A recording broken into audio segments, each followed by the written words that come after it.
शालेय शिक्षण विभागाने यंदा शिक्षण हक्क कायद्याअंतर्गत प्रवेश प्रक्रियेमध्ये केलेल्या बदलांमुळे पालकांनी या प्रवेश प्रक्रियेकडे पाठ फिरवली असल्याचं चित्र आहे.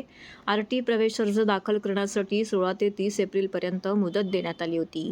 मात्र या कालावधीत ठाणे जिल्ह्यातून आरटीईच्या 36,000 जागांसाठी केवळ 4,000 अर्ज दाखल झालेत.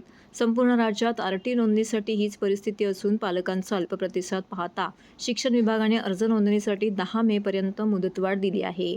शिक्षण हक्क कायद्याअंतर्गत समाजातील वंचित, दुर्बल, सामाजिक आणि शैक्षणिकदृष्ट्या मागास घटकातील विद्यार्थ्यांना 25% राखीव जागांवरती प्रवेश दिले आहेत.